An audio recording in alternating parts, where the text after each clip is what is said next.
version of this incredible V-stall vertical and short takeoff and landing combat jet. And here it is in the hands of Lieutenant Commander Mario Medina on the roll.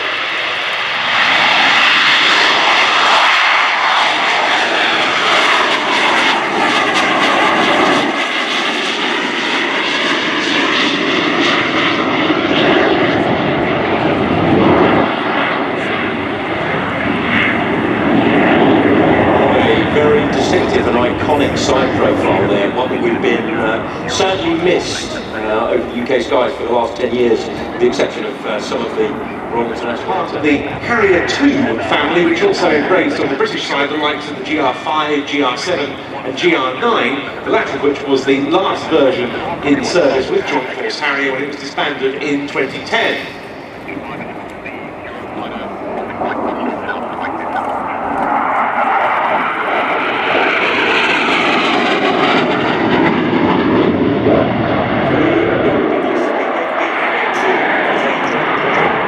2010.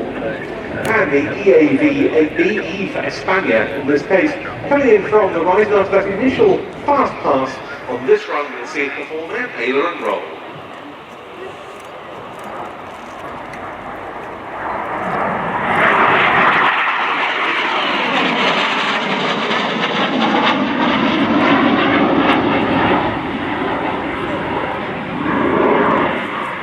Definitely two halves to this fantastic display. The first half being the fast half, using the full envelope of the aircraft. At the moment, restricted to about 450 knots and 6G, but and there were deliveries from 1976. They operated from two Spanish Navy aircraft carriers, starting off with the Dedalo, and then from 1988 onwards, the newly commissioned Príncipe de Asturias.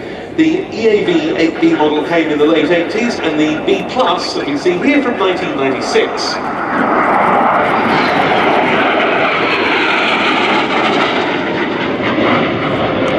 This version gave the Spanish Navy in mind all-weather attack capability. Now, Spain no longer has its larger aircraft carriers, so since 2013 they've been operating the EAV-8Bs from a landing helicopter dock ship, the Juan Carlos I. But it still affords them a really considerable global expeditionary capability.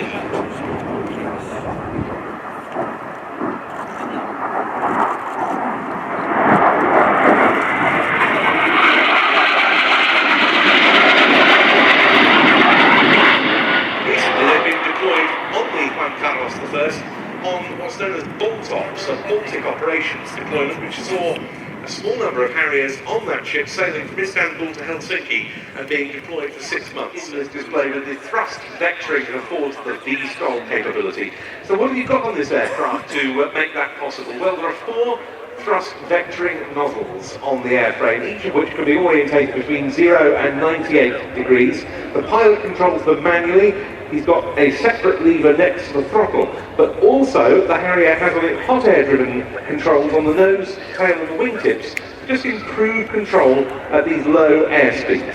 So the pilot will now be coming in for a slow fly pass with the nozzles at 70 degrees, the flaps in the stall, short takeoff and landing configuration, coming down to a speed of about 90 knots. And this configuration is one that dates back to the 1950s. It was a French engineer called Michel Ribaud who developed several concepts for high-performance vertical takeoff and landing aircraft with a Bristol engine and vector thrust from blowers. And that was then taken on by the Bristol Aero Engines company, who patented a design with rotating nozzles. And that is very much the concept that we see here on the Harrier, one that was first proven by the P1127 demonstrator that took to the air in 1960. Then it was on through the pre-production series of aircraft known as the Kestrel, and on then to the Harrier, which entered RIAT service with No. 1 Squadron in 1969. This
of the Harrier of the Royal Air Force and this AV-8B that we see in front of us.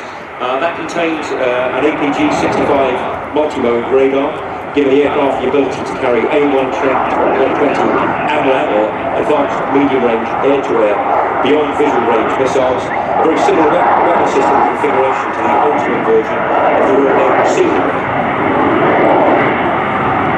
Now then, the aircraft being brought in.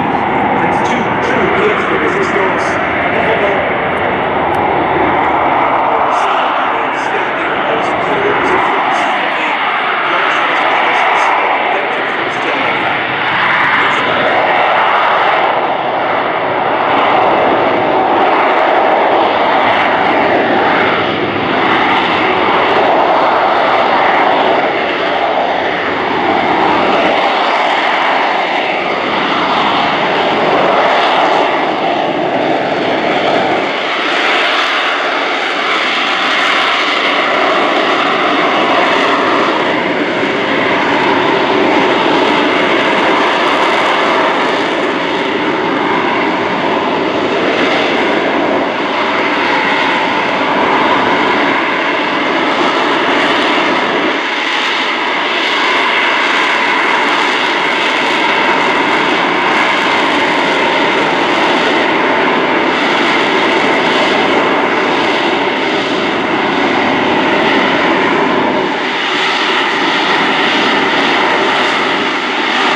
Later on we'll see the F-35B, which has taken the concept embodied by the Harrier onto for another level with stop and short takeoff and vertical landing capability.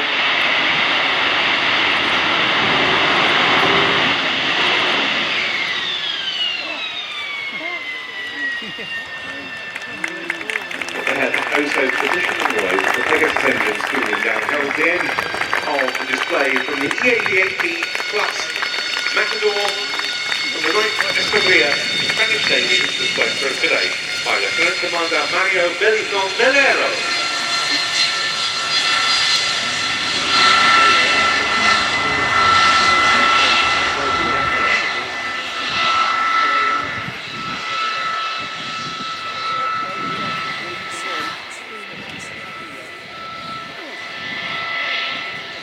Now, the show that celebrates the 75th anniversary of NATO, the North Atlantic Treaty Organisation,